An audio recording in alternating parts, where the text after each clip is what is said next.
Welcome to Million Dollar Dentistry with your host, Gary Cady, brought to you by Next Level Practice. Next Level Practice is the leader in dental practice management. In fact, they are the best in the world at creating happy teams that implement sustainable results. Your host, Gary Cady, welcomes you to this podcast as he discusses the common concerns, challenges, and shares his decades of experience in empowering dentists and dental teams to go from good to world class. Gary Cady is the visionary voice of Next Level Practice and has for the past 20 years interrupted the status quo of the dental world. He continues to bring national attention to the oral systemic connection and believes in the complete health dentistry model. He is a powerful educator and advocate for dentistry, dentist, and dental teams. He is inspired every day by the courage and personal successes of the doctors and team members he has the privilege of working with. Today, we're going to talk about getting off the new patient treadmill, and we will debunk the myth that they're the lifeblood of a practice and the only way to grow it is to keep adding more and more new patients. Hi, Gary. Oh, Amber, you're always raising the bar on these podcasts and working me. I love it. Good to see you, hear you. And yes, for sure. This is a turning point for so many dentists who are either struggling to pay their bills, like all the way down there. And that's, a lot of empathy. And because you're not just you're not just a dentist, you're an entrepreneur. And it's not your fault that, you're sitting here trying to build a practice and you're a great dentist and a great dental team. But it just doesn't seem like the scoreboard, the bank account, the production and collection match up. And this is the turning point. This is the eye opener. This is the one moment, Amber, that really gives the dentists that come in and start working with us, they see through a new set of eyes. It's an amazing experience.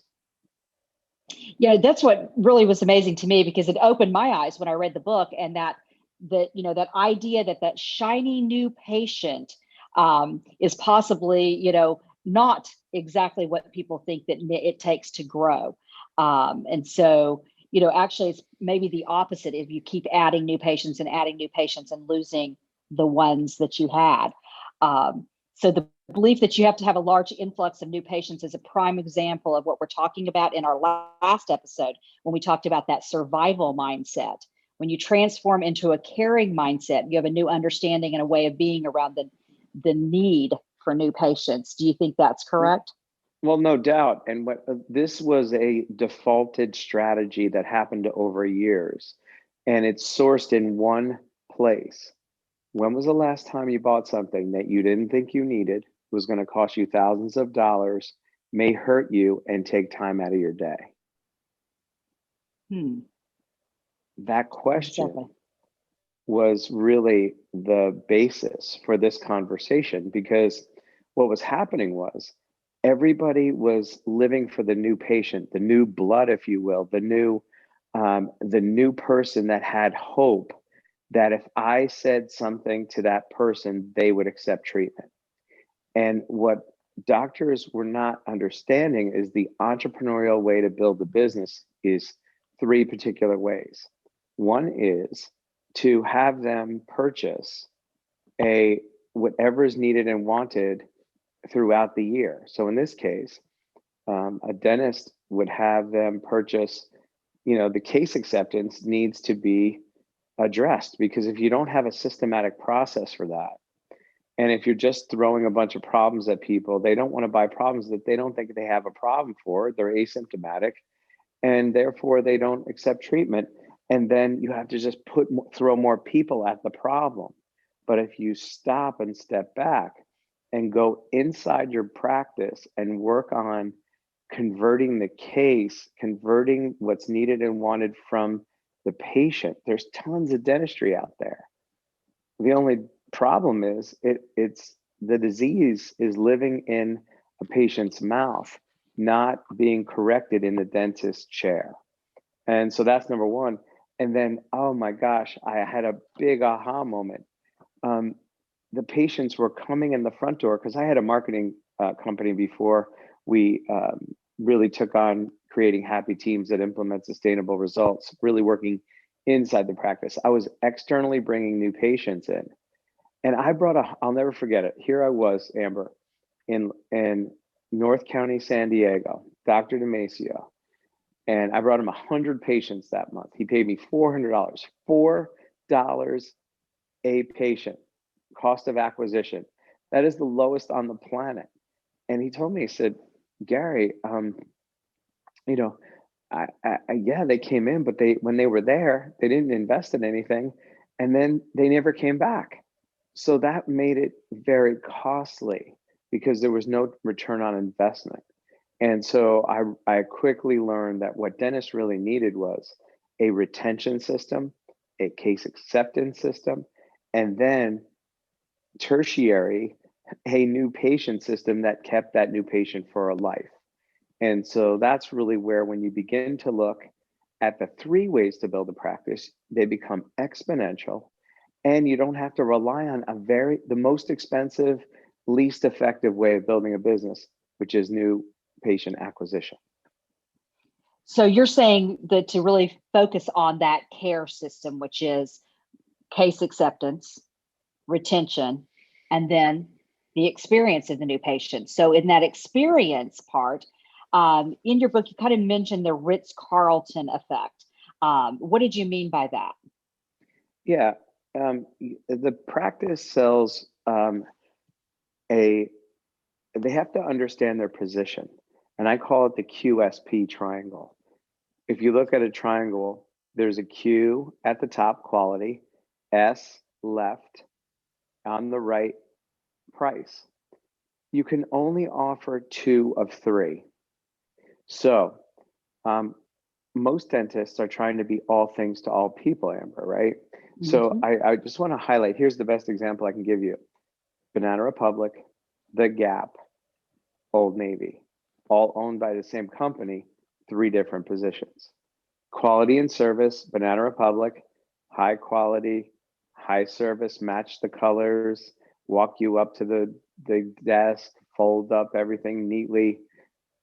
You have quality and service, and the prices are higher. Then we have The Gap, lower prices, higher quality, and they're set up to have low service, meaning they'll have like 1 person in a rotunda, and you have to look on the shelves to see where 3632 is, right? And those pants, and they're not helping you match the colors. So it's really like more of a, you go in, you buy the pants, you know what you need, and you go pay for it. And then our Old Navy is low prices, high service. People running around with headsets on, helping you find sizes. How's the quality? I know I go there for my 4th of July every year, my 4th of July t-shirt.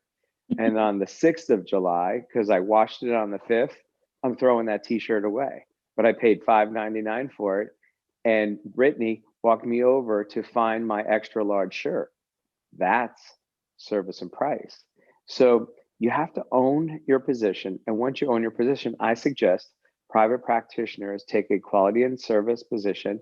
Higher price is justified. And this allows you to get the Ritz-Carlton experience, because people in 2020 and beyond are buying experiences. So if you're selling a commodity, they're not buying that, especially in dentistry. Like, everything's been commoditized with the pandemic, the more you can bring an experience, even if you're doing like a restaurant with takeout. And, this one restaurant put, "We are grateful for you, Judith, my wife." And they create the experience, the boxes they use, and the little gift that they give you, and the phone call that they gave us after we took it home to make sure that the order was perfect, right? You can decommoditize everything. And I highly recommend it, because this is how our private practitioners position themselves against the DSOs. You'll never out DSO the DSO. They have it down. You can't get the economies of scale that they have, but you can crush them on the suite of services you offer and the experience that you provide the patients. Look, safety is worth everything now. If you sell safety and experience, oh my gosh, you're going to win over, and people are going to come to you, and you're going to remove the barriers post-pandemic, and you're going to have this amazing practice that is breaking records. How do we know this? There's a divide right now. I look at P&Ls all day long. the clients that are coming into us and the clients that have been with us. We have people in 2020 who have actually beat 2019 and worked 8 weeks less. Why? Because there's a mass exodus of practices that are not addressing safety and experience. And I'm going to add one more. Dentistry equals health. If you're selling drilling, filling, and billing, the act of dentistry versus what dentistry means to the patient, and if dentistry equals pain to you, pain of physical pain, financial pain, etc., then those patients are not going to come back. And the doctors that are positioning themselves as dentistry equals health, we are safe, and you're going to have the best experience. There's a mass movement into those practices, and we're seeing it in P&Ls. Wow, I love that. So you have mentioned before that there's 4 key elements in eliminating new patient inefficiency. And the first one that you mentioned was to establish the team as the patient's trusted advisor, really showing the patients that this is a team that cares about them, and doing that by showing them respect and setting clear expectations about what you expect from them as well. So, I think about this so much. It's one thing that you and I have talked about a little bit before, is this idea of story and who each person is in the story. And I think so much of the time we have thought about ourselves as the hero, and we're not really thinking about our patients. Our patients really are the hero, and we're just there to guide them. You bet. Just like, yeah. I'm sorry for interrupting, Amber. Go ahead, please. No, I was just going to say, so that's part of being a trusted advisor, a guide, as opposed to us, trying to be the hero all the time and swoop in and save everyone. Well, that's what makes us really effective as a implementation company. People come to us for our strategy, and mostly because we know how to get sustainable implementation to happen. And it all starts with, we see ourselves as the guide and advisor, and the dental team as the hero. See, most of the dental team members are afraid of an outside consultant coming in because they're worried about being invalidated or losing their job. And it's really a fear-based relationship. The minute they see that we hold them as the hero, because we really do genuinely see them as the hero, because they are healthcare heroes performing an amazing service to their patients. When I learned that, I realized that, hey, that's our secret sauce into having us be effective with dental teams. Then I said, wow, we got to translate this to the shift in the dental practice, where they become the guide, the dental team becomes the guide, and then the patient becomes the hero. And then what happens is there's this beautiful mix of authority and empathy when you're the guide. The hero looks to the guide, sort of like, Mr. Miyagi and the Karate Kid, or Luke Skywalker and Yoda. The hero looks to the guide for wisdom. That's the authority piece.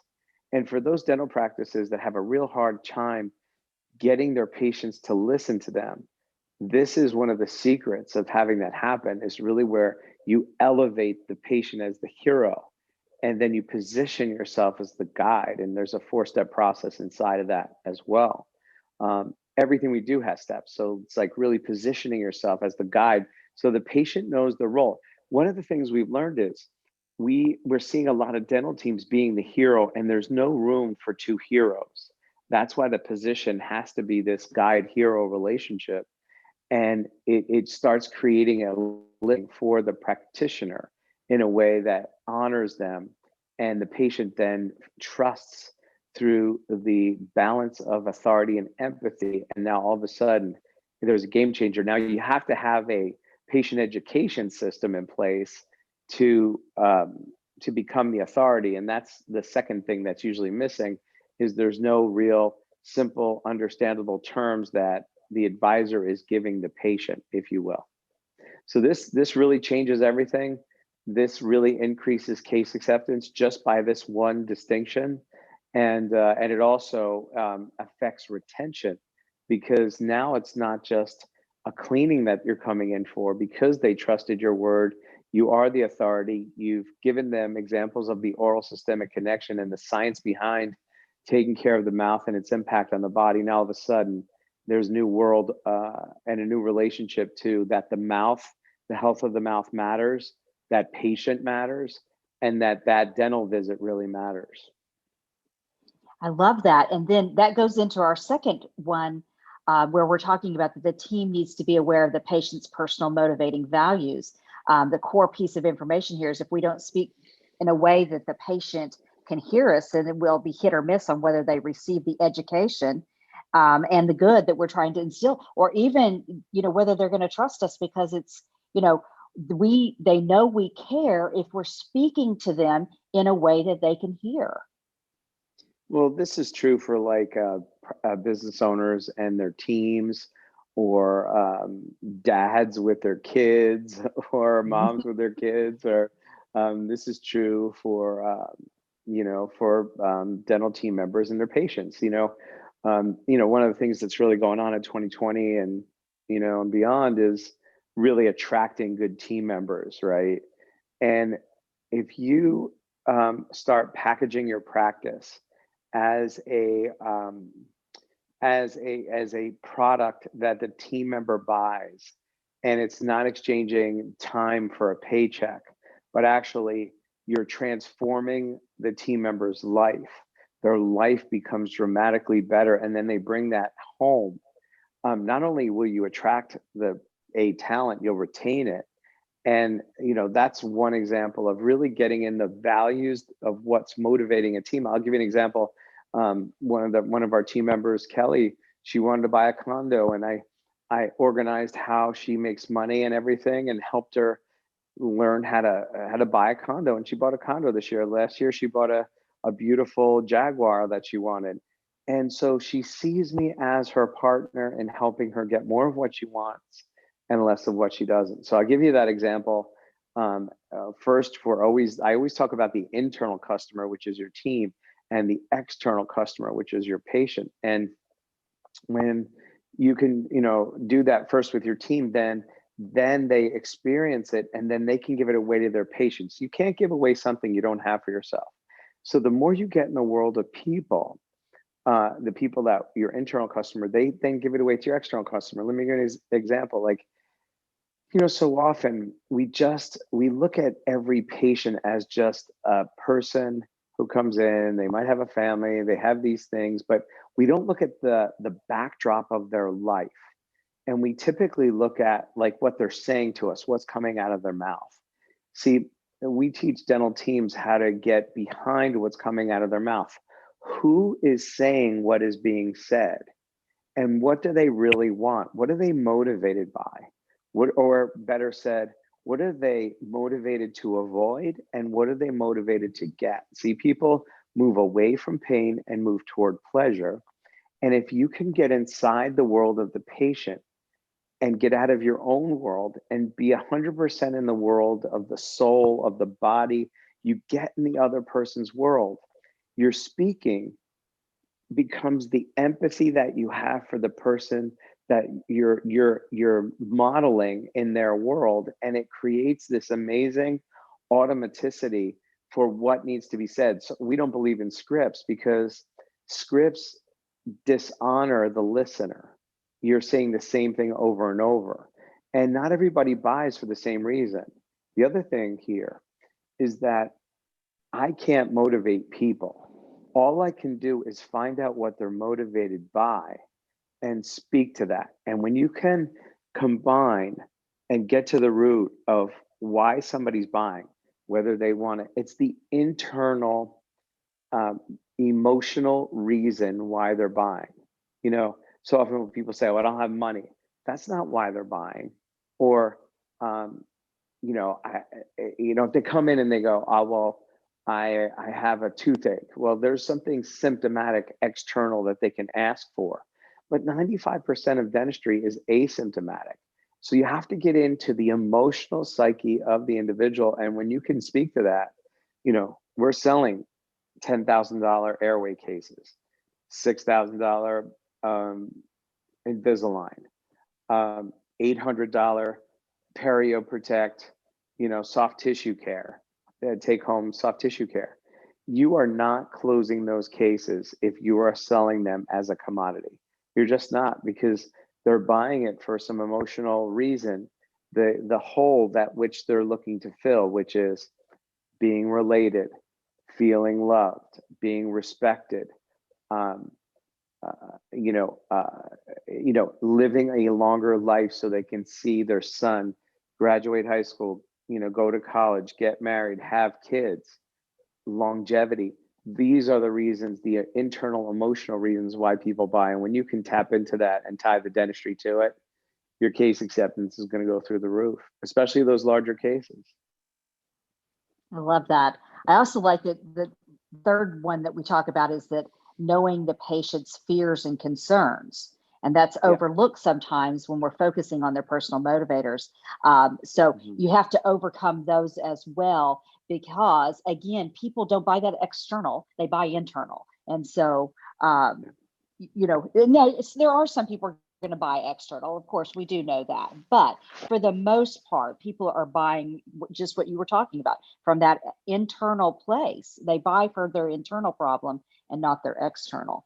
And if they're in a place of fear and concern, then, if you don't address that, it's an issue.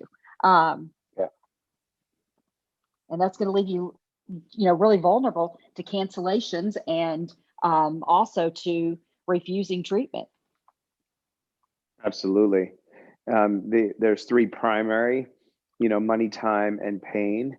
And here's what I've learned. When you debunk the traditional objections for dentistry, when you get ahead of them and you acknowledge them, they don't have their grips on them.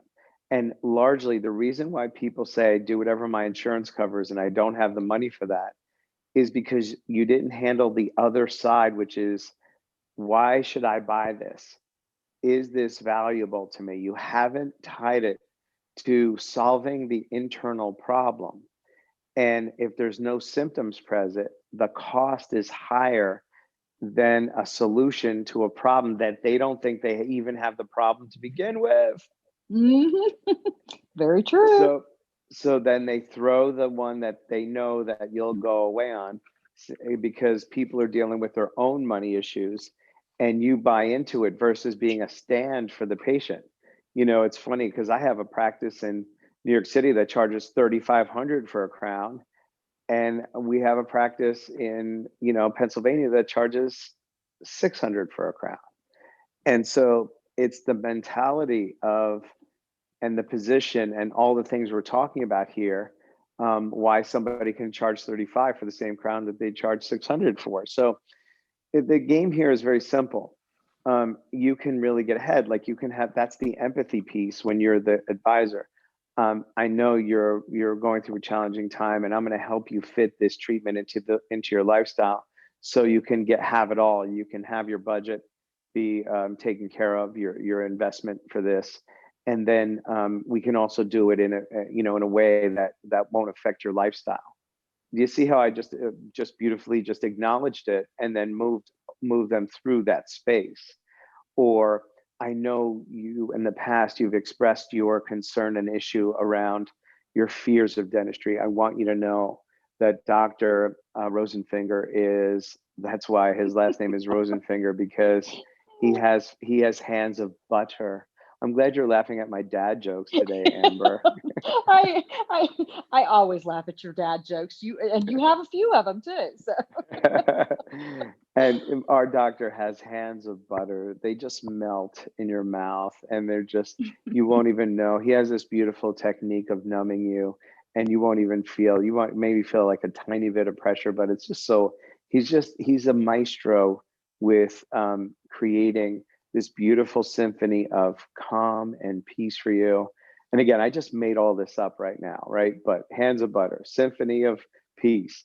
Our assistant, oh my gosh, she's got 3 kids, and I want to be her kid, because the way she cuddles you, and wraps you in a warm blanket and puts beautiful headset on of music, like the experience is insane.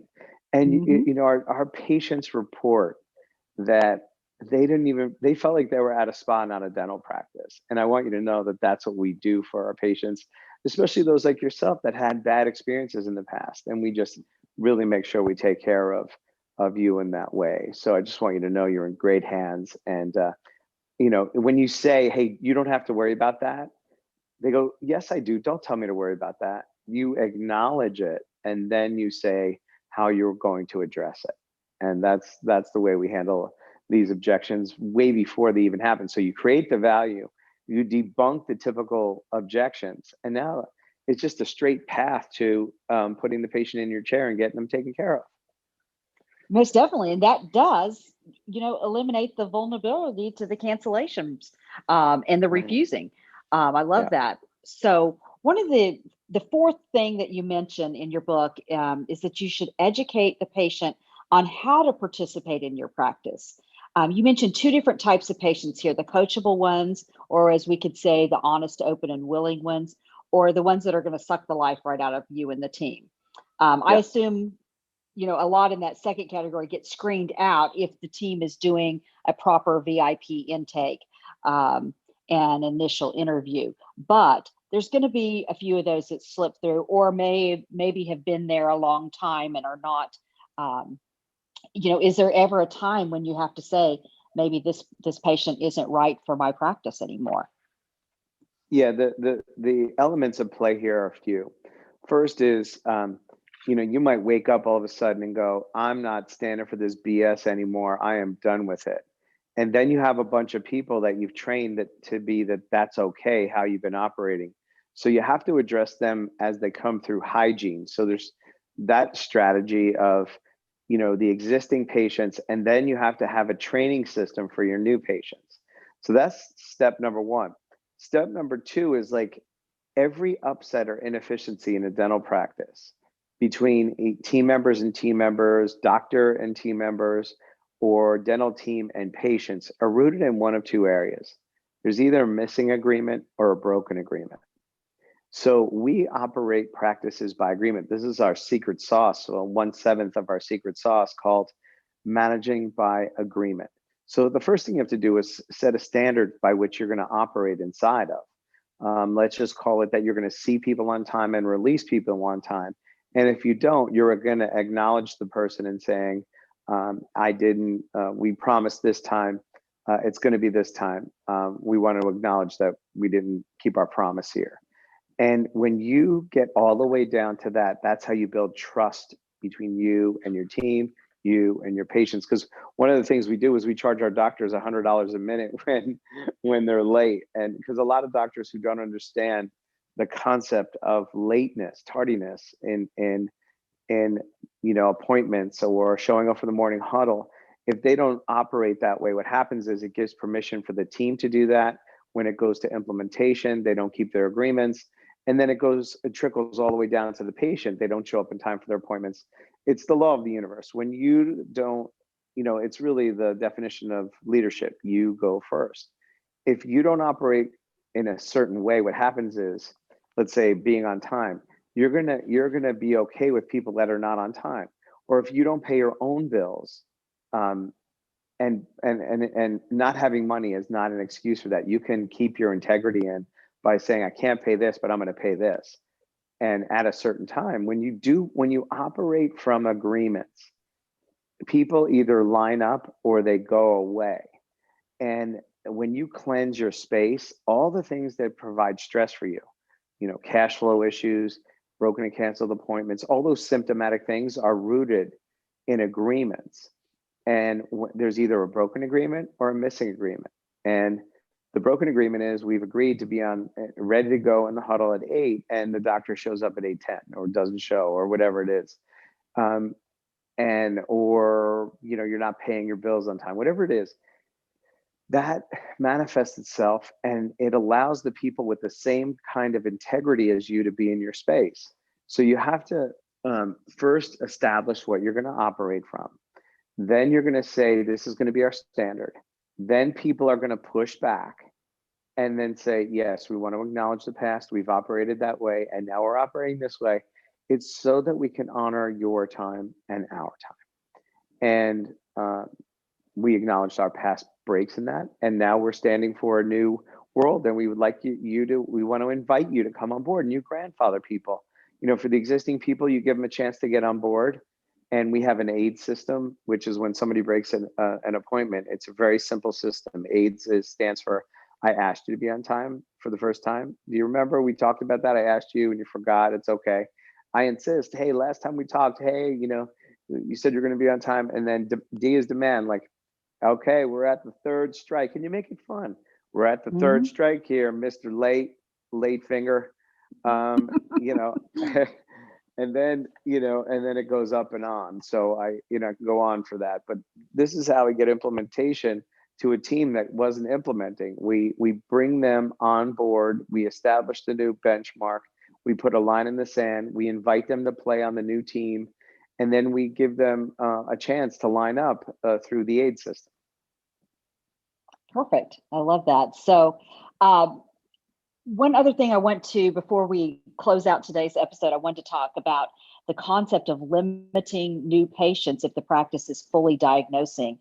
The new patients aren't a key to growth and profitability. Can you expand on that? That new patients are not necessarily, again, just to make sure that we're clear on this, that they're not the golden holy grail. Yeah, if you do this right, you need dramatically less new patients depending on what your goals are. And everything is done by math. It's sort of like, bridge painters don't need to get a new bridge if they're painting the George Washington Bridge. By the time they start on one end, they get to all the way on the other end, the bridge needs new painting. So, and I'm not saying in any way, I don't want the listeners to hear like I'm selling dentistry that's not needed. But if you really set standards for hard tissue and soft tissue, you can't get to all the dentistry that's needed in a dental practice if you have, depending on your goals, if you have 1,000 patients and you want to do 1 million and you're getting 20 new patients a month, you'll never have to worry about marketing ever again. Because unless your goals dramatically rise, which is fine. Or if you're starting out, obviously you need new patients, but new patients become tertiary when you understand what your capacity is. We call it the abundance score. And the abundance score is your relationship to your capacity and what you're actually doing. Meaning, if let's say, let's just do some quick math. If you get a crown and a buildup is the case acceptance amount with a good case acceptance system.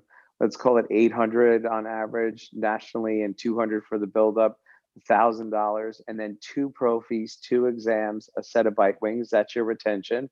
The patient coming back twice. A lot of patients come back 3 and 4 times, especially with COVID and the pandemic and inflammatory diseases. You want them coming back more. And you're looking at, let's just say 300. 150 for each visit times 2, 300 plus 1,000 is worth 1,300. The average annual value of an adult coming back twice through hygiene, investing in the value of a crown and a buildup. We're not saying they're buying a bunch of crowns. This is the fee schedule of the restorative care. If you have a good system in place, and now you're looking at, if you have 1,000 patients, that's $1.3 million. Amber, this practice, when we first get it, is doing, 650. 50% is their abundance score. Now watch this. I didn't even add new patients to this. If you add 20 patients times 240 or times 12 is 240 patients times, 1,300, do the math. You're at 1.5 million. And this practice is doing 650,000. And so, this is why we can get practices that are doing 650 to 1 million pretty fast, because it's all inside. It's all things you can control. It's getting your team on board. It's giving them the 3 simple systems. It's really simplifying running a practice, and then really knowing the data, automatic data that really shows you where the inefficiency is so you can course correct it. So it's that simple. Just consider that we've made it difficult. That's all. We're simplifying things here, Amberito. Oh, I love it. You know what I love is that you have a system, you have that care system. And when you're working through that case acceptance, when you're really helping people speak to the right things, speak so people can hear, you're taking care of that case acceptance, and then you're retaining those patients, and you're checking in on that experience and making sure the experience of the patient is, in line, then it truly does all take care of itself. So if they're fully implementing our care system, that, they're knocking it out. And that's why you were talking about earlier.